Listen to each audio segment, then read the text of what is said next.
Skip, I'm not reading anything into it. Of course, there's going to be a massive presence at his pro day. The guy's expected to be a top 3 pick. I can assure you there's going to be a massive turnout for Bryce Young and Will Anderson because they'll probably be having their pro day at the same time, Skip. And so you got 2 guys at one school, just like they were there to see in Jigba and Jigba Smith and whomever, the big offensive tackle that's projected to be a top 10, top 12 pick, Skip. Yep. And so, no, I'm not surprised. And this is probably what happened last year. The kid from Georgia, Walker, there was a massive presence. Well, you got 5 guys going to, there's going to be a massive presence. But I'm not going to read anything in, because I think the thing this year, Skip, there's not an Andrew Luck. There's not a John Elway in this draft. Universally regarded, he's the number 1 pick. He's going number 1, so don't call me and ask me, John Elway coming out, hey, don't call. Now, he ended up getting traded, Skip, because he said, I'm not playing for you. He knew there were back channels that they were possibly moving from Baltimore, going to Indy. He's like, I want no parts of that. I don't want to play for Mr. Irsay. So that's done. I'm going to play baseball. Andrew Luck. RG3 had a magnificent season, but at no point in time was no one going to take, Indy was not moving off Andrew Luck. No. They didn't even have to show up. Skip, hold on. If I'm not mistaken, in basketball, Banchero said, I didn't even work out for Orlando, and they took him number 1 overall. I'm not surprised by this. Could they possibly take C.J. Stroud? Sure. He's phenomenal. What, 6'3", 210, 215, has a nice arm, can throw the ball. The ball Agreed. The way the ball just eases out of his hand, jumps out there like, wow. Yeah. Threw that ball 50 yards. That was effortless. No strain or anything. He is a naturally gifted thrower of the football. He is. Yeah. And you know, had some great players around him. Yeah. And so for me, Skip, a lot of the mocks have Carolina taking Bryce Young. That's not to say they can't take C.J. Stroud. Yeah. For me, I like Bryce Young, seeing the level that he played at the SEC, the way he played in big moments, Skip. Not one time did I ever think, man, they lost that game because of Bryce Young. Not saying that you can say that same thing about C.J. Stroud. I'm not saying that. But I'm just saying being in Alabama, playing in the game that I saw him play on the road at Auburn to come back and to win that game in, 3 overtimes? Yep. Some of the big-time throws he made, the SEC championship game against the University of Georgia. So for me, Skip, I like Bryce Young, but I'm not surprised that the contingent turned out for C.J. Stroud. Okay. I'm going to restate my take on this. And the longer I live, the deeper I feel about this. I think the combine is pretty silly. I think pro days are super silly, as in super silly waste of all of our time. Right. 14 people go, including the owner and his wife. Okay. And Frank Wright taking pictures, Skip, he got his camera phone out like...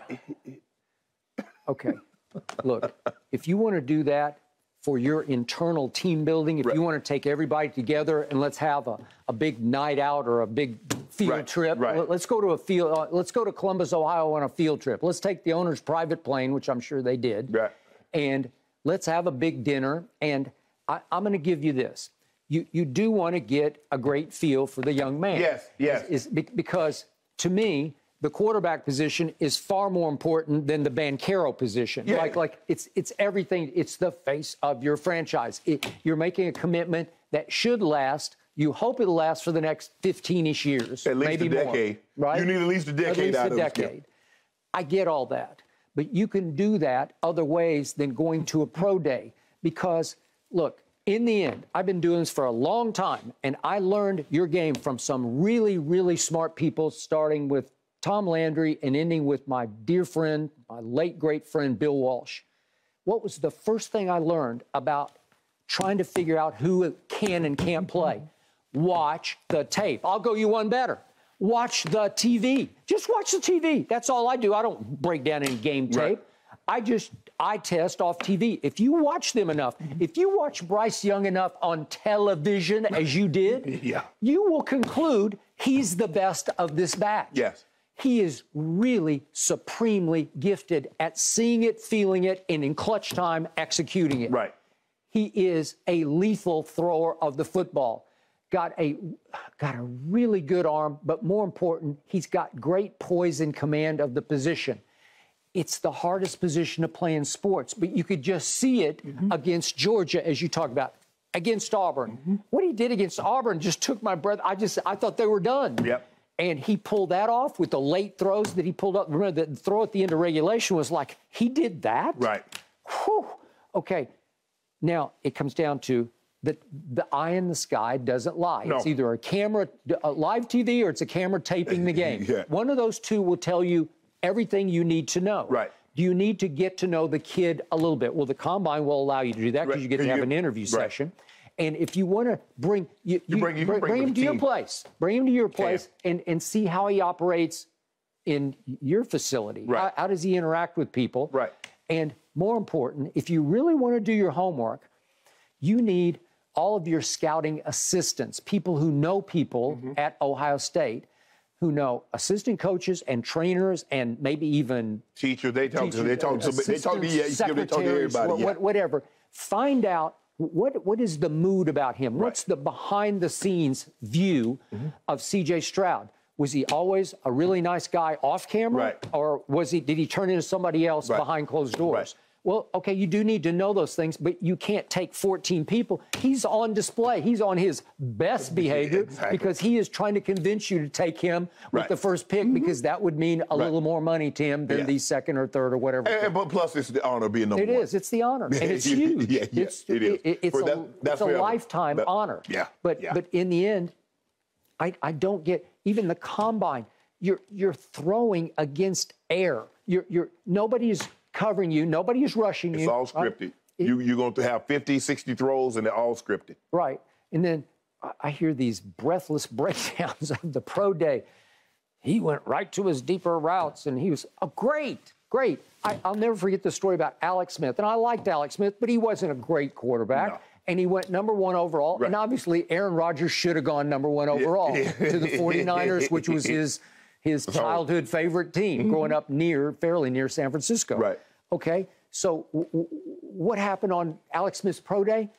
Not one ball hit the ground. That's what I heard the next day. I was back in my days on cold pizza. Yeah. Not one ball hit the ground, and every member of every team that was there representing those teams gave him a standing ovation at the end. And it mattered what? Help me out. What did it matter? Is Alex Smith a great guy? He's a great guy. And, okay, can he play? Okay, Andy Reid finally decided he can play. He can get you here, but he can't get you there. He can't get me there. He can't get me where this. Andy Reid said, I got to plunge. I'm seeing this kid. And to Andy's credit, he saw him before because I saw that Patrick Mahomes a lot. Skip, you know what I think Andy saw? Not so. Yeah, the arm talent is undeniable. His ability to throw the ball 60, 70 yards. He said, but this kid will take risks that Alex Smith won't. Hence, he got the name Check Down Alex. Game manager. He was the ultimate. And you know, in Andy's system, Andy, you say, well, Andy, you give him too much green light. Andy says, in order for us to maximize what we can be, I have to. Well, it's the corollary of no risk it, no biscuit, okay? The Bruce Arians. And he said, this kid, because I saw a lot of Patrick. I saw him against Baker Mayfield head-to-head, and Baker outgunned him a little bit, but the numbers were actually better for... Well, Skip, the man threw for 730. 730-something yards, Skip. Plus, he was a shortstop. He's got athletic ability. He's got great feet. He's a pretty big kid. Yeah. And he's just got guts. Yes. And Andy said, I'm going to vault here. I'm going to plunge. I'm going to go clear up to 27 to 10. And I'm going to snatch him at 10 and watch this. And it was Andy's crowning achievement. That moment on draft night when that trade became final, and he had to last. Patrick had to last until 10. You know that got him in the Hall of Fame. It did. Andy Reid in the Hall of Fame. It's all because of that move. All right. Well, I don't know. Did Andy go to Patrick's pro day? I'm pretty sure he just watched the tape, right? Just say, well, what does it look like? Skip, I played. Ozzie was one of my favorite players. He's one of the players that I met as soon as I got to the league, shook his hand.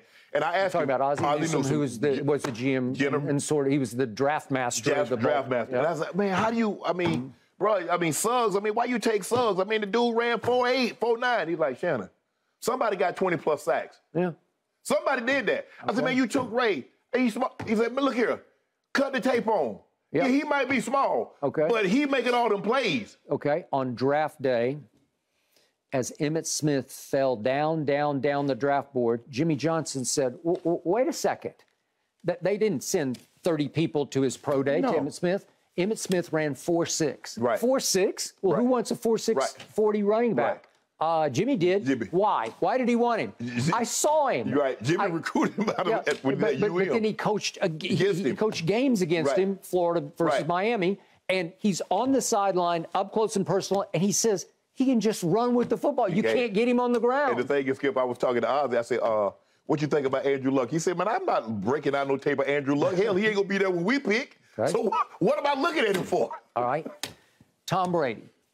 I'm not saying I knew anything, but I look back and kind of slap myself in the face because I sat on my couch in Chicago, Illinois on one night, whatever it was, it was the Orange Bowl against Bama. And it was against Alabama, and I'm watching some kid named Brady starting for Michigan, and I'd covered some Michigan games, and he wasn't even the constant starter. No. He kept losing his job to Henson, but back and forth. And I'm saying, wait a second. He's throwing a party down there on New Year's. Right. I think it was New Year's Eve. It might have been. I think they were still on New Year's Eve. But he put up big numbers against it was a pretty good defense. Yeah, it's still Alabama. I said, that guy can play. Right. Okay. Not that I'm pushing that he should be a first-round pick. Right. Well, did anybody watch that tape? I don't know. Right. And then what happened at the Combine? He runs the ugliest-looking 40 in the history of the Combine. Yes. And he takes a shirtless picture that was cringy at best. Right. I mean, I can't even look at it. I think the thing is, Skip, when you look at the way he played and you look at the Combine, you're like, yeah, he unathletic. Okay. so you say, did his Combine match the tape? Yeah, but you're looking at a position that athleticism is not a major requirement. Okay. And so what he was able to do, is he accurate? Okay. Can he anticipate? All right, and then we got the Joe Montana story. Yeah. Sam Weish was an assistant for the great Bill Walsh. Correct. And he went to look at James Owens. I wrote about James Owens when he played at UCLA when I was out here for the LA Times. And Walsh loved him and wanted to know, can he catch? So he sent Sam Weish to the pro day. I want to see more balls out of the backfield. Just check him out. Can he routinely, effortlessly catch the football? Because Walsh knew in what they were inventing. The West Coast running backs are catching the football. Got to catch the football. You have to hang on every single time because it's another extended handoff, right? Yep. And I can get you out in the flat in space. Yep. I need you to catch it and run with it. Check down is huge. All right. So Weich goes, and they didn't have anybody throwing, so they asked this kid from Notre Dame, this kid named Montana, could you come and throw at a pro day down here in Southern, that was like in Manhattan Beach, to James Owens out of UCLA. And Weich is saying, God, I like that kid's arm, that Montana kid. Well, nobody had even seen. So Weich goes home to San Francisco and says, Bill, I think you should take a look at this kid from Notre Dame because, man, he's deadly accurate. And they went and worked him out by themselves. Just the two of them went and worked out Joe Montana. I don't even know where it was. And Walsh is sold. But he wasn't so sold he took him in the first round. He took him in the third round.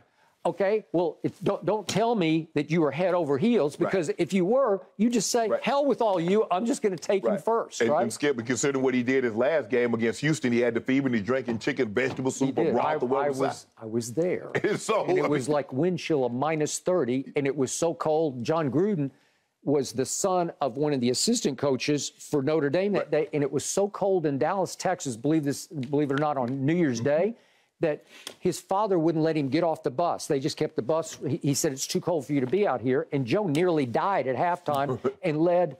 It just might be the greatest comeback I've ever seen, 35-34 Notre Dame over Houston. Yep.